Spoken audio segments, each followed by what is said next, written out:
Assalamualaikum warahmatullahi wabarakatuh. Halo, saya Rifani Triaprilia yang akan membahas fenomena yang sedang viral di kalangan pemuda Indonesia, yaitu workation. Apa sih workation itu? Workation adalah perpaduan antara work yang artinya kerja dan vacation yang artinya liburan, yang telah mengubah cara banyak pemuda Indonesia dalam bekerja, terutama sejak pandemi. Namun, di balik kesan kebebasan dan keseimbangan yang ditawarkan, fenomena ini juga menimbulkan berbagai dampak sosial, ekonomi, dan budaya yang perlu kita kaji lebih dalam. Tujuan saya membahas ini adalah untuk mengkaji secara mendalam fenomena workation ini dari berbagai perspektif. Kita akan melihat bagaimana tren ini mempengaruhi tidak hanya para pemuda pelakunya, tetapi juga masyarakat lokal dan ekosistem pariwisata Indonesia secara keseluruhan. Melalui analisis ini, kita ingin mengetahui apakah workation hanya sekedar tren sementara ataukah perubahan fundamental dalam budaya kerja yang akan bertahan lama. Selain itu, kita juga bertujuan untuk mengidentifikasi dampak positif yang perlu dikembangkan dan dampak negatif yang perlu diatasi, sehingga bisa memberikan rekomendasi konkret bagi para pemangku kepentingan, mulai dari pelaku workation, komunitas lokal, hingga pembuat kebijakan. Dengan pemahaman yang lebih baik tentang fenomena ini, kita harapkan dapat tercipta model workation yang berkelanjutan dan bermanfaat bagi semua pihak. Workation bukanlah konsep yang benar-benar baru, namun popularitasnya meledak di kalangan pemuda Indonesia dalam 2 tahun terakhir. Kita melihat lonjakan konten di media sosial yang menampilkan pemuda-pemudi bekerja dari berbagai destinasi wisata, mulai dari Bali, Yogyakarta, hingga desa-desa wisata yang sebelumnya jarang dikunjungi. Kemudian statistik menunjukkan bahwa 68% pekerja muda Indonesia yang bekerja di sektor digital pernah melakukan workation setidaknya sekali dalam setahun terakhir. Platform seperti Airbnb dan Traveloka bahkan melaporkan peningkatan signifikan pada pemesanan jangka menengah di lokasi-lokasi wisata dengan lama tinggal rata-rata 2-4 minggu. Yang menarik, fenomena ini tidak hanya didominasi oleh pekerja lepas atau content creator, tetapi juga karyawan perusahaan yang menerapkan kebijakan kerja fleksibel. Perusahaan seperti Gojek, Tokopedia, dan beberapa startup teknologi lokal telah resmi mengizinkan karyawan mereka bekerja dari mana aja selama beberapa bulan dalam setahun. Siapa sih sebenarnya para pelaku workation ini?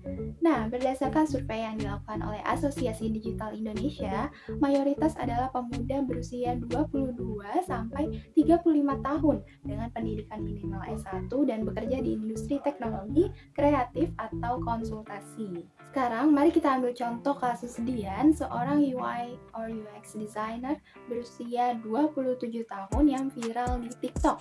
Video-videonya yang menampilkan rutinitas bekerja dari villa di Ubud telah ditonton jutaan kali. Dian mengaku bahwa workation ini membuatnya lebih produktif dan mengurangi stres kerja. Atau Reza, seorang software engineer yang memutuskan tinggal di Labuan Bajo selama 3 bulan. Melalui unggahan Instagramnya, ia menunjukkan bagaimana ia bisa bekerja penuh waktu sambil menikmati keindahan alam dan budaya lokal. Jadi postingannya ini seringkali menampilkan rutinitas pagi berenang di laut, siangnya bekerja dari kafe dengan pemandangan laut, dan sorenya mengikuti kegiatan budaya bersama warga setempat. Nah, yang menarik di sini, para pelaku workation ini membentuk semacam komunitas temporer. Mereka sering berinteraksi, berkolaborasi, dan bahkan mengadakan meet up di lokasi-lokasi workation. Fenomena workation ini membawa beberapa dampak positif yang tidak bisa diabaikan. Yang pertama yaitu perspektif individu. Workation menawarkan keseimbangan hidup yang lebih baik. Kemudian penelitian dari Universitas Indonesia menunjukkan bahwa 72% responden melaporkan tingkat stres yang lebih rendah dan produktivitas yang lebih tinggi selama workation. Yang kedua, workation telah mendorong pertumbuhan ekonomi di daerah wisata yang sebelumnya hanya ramai pada musim liburan. Di Bali misalnya, sejumlah villa dan kafe telah beralih fokus untuk menyediakan fasilitas kerja jangka panjang dengan internet cepat dan ruang meeting. Kemudian juga di Yogyakarta muncul puluhan CEO working space dengan konsep budaya lokal yang menarik pekerja digital nomad.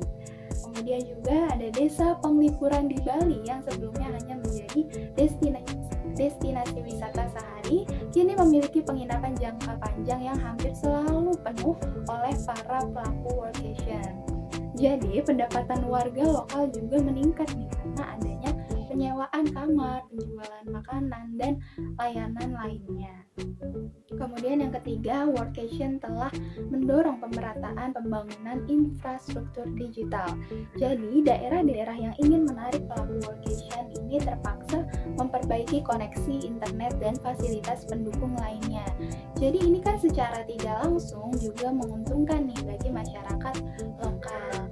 Kemudian sebagai contoh, desa wisata Penting Sari di Yogyakarta yang dulunya hanya punya internet di balai desa, ini memiliki jaringan fiber optik yang menjangkau hampir seluruh rumah warga berkat program desa digital yang didorong oleh tren workation ini. Namun, di balik cerita sukses tersebut, fenomena workation ini juga menimbulkan beberapa tantangan dan dampak negatif nih teman-teman. Jadi yang pertama itu kesenjangan digital dan ekonomi. Tidak semua daerah wisata memiliki infrastruktur yang memadai untuk mendukung workation. Nah, akibatnya hanya daerah-daerah tertentu aja nih yang bisa menikmati manfaat ekonominya. Yang kedua, inflasi lokal dan gentrifikasi. Jadi di beberapa daerah populer seperti di Canggu atau Prawiro Taman di Yogyakarta, harga properti yang biaya hidup melonjak drastis akibat kehadiran pelaku workation yang umumnya memiliki daya beli lebih tinggi. Wawancara dengan penduduk lokal Canggu juga menunjukkan bahwa banyak dari mereka kini tidak mampu membeli rumah di daerah kelahiran mereka sendiri. Nah, yang ketiga, pergeseran budaya dan konflik nilai. Beberapa komunitas lokal merasa bahwa gaya hidup para pelaku workation ini bertentangan dengan nilai-nilai tradisional mereka. Di beberapa desa adat di Bali juga misalnya muncul ketegangan karena sebagian pendatang tidak mengikuti aturan adat setempat. Kemudian juga adanya eksploitasi konten. Jadi banyak pelaku workation yang menjadikan masyarakat lokal dan budayanya sebagai latar belakang konten media sosial tanpa kontribusi nyata pada komunitas tersebut. Jadi hal ini kan menimbulkan pertanyaan tentang etika dan keberlanjutan model workation. Nah, kasus viral seperti yang dialami oleh sekelompok digital nomad asing di Bali yang mengadakan pesta di tengah pandemi menunjukkan bagaimana workation ini terkadang dapat menciptakan tensi sosial dengan merusak hubungan dengan komunitas lokal. Lantas, bagaimana sih caranya agar fenomena workation ini dapat berkelanjutan dan bermanfaat bagi semua pihak? Beberapa inisiatif menarik mulai bermunculan. Yang pertama, program workation bermakna yang dikembangkan oleh beberapa komunitas seperti Remote Indonesia. Program ini mengharuskan pelaku workation untuk menyumbangkan sebagian waktu mereka untuk kegiatan sosial di komunitas lokal seperti mengajar bahasa Inggris dan keterampilan digital. Yang kedua, regulasi yang lebih tegas. Jadi beberapa pemerintah daerah seperti pemerintah kota Yogyakarta mulai menerapkan aturan khusus bagi pelaku workation, termasuk pajak menginap jangka panjang dan kewajiban berpartisipasi dalam kegiatan komunitas. Yang ketiga, pengembangan infrastruktur yang merata. Jadi program desa digital yang diprakarsai Kementerian Komunikasi dan Informatika bertujuan memastikan bahwa lebih banyak desa memiliki infrastruktur digital untuk menarik workation, sehingga manfaat ekonominya dapat dirasakan lebih luas. Yang keempat, edukasi bagi pelaku workation. Beberapa platform seperti workfrom.bali kini menyediakan panduan etika digital nomad yang mencakup cara berinteraksi dengan komunitas lokal lokal, menghormati adat istiadat, dan berkontribusi pada ekonomi setempat. Gerakan #workation berimpact yang diprakarsai oleh influencer Gita Savitri dan Indra Kents juga mendorong para pelaku workation untuk lebih sadar akan dampak kehadiran mereka dan cara berkontribusi positif. Fenomena workation pemuda Indonesia menggambarkan perubahan fundamental dalam cara kita memandang pekerjaan dan keseimbangan hidup.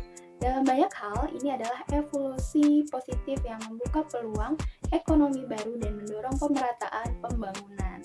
Namun, seperti halnya, banyak fenomena social workation juga membawa tantangan dan dampak negatif yang perlu diatasi bersama. Yang kita butuhkan adalah dialog konstruktif antara pelaku workation, masyarakat lokal, dan pembuat kebijakan untuk memastikan bahwa tren ini berkelanjutan dan bermanfaat bagi semua pihak. Jadi, jika kalian adalah seorang pelaku workation atau berencana untuk mencobanya, ingatlah bahwa kebebasan selalu datang dengan tanggung jawab. Jadi, mari menjadi tamu yang bertanggung jawab dan berkontribusi positif pada komunitas yang kita kunjungi.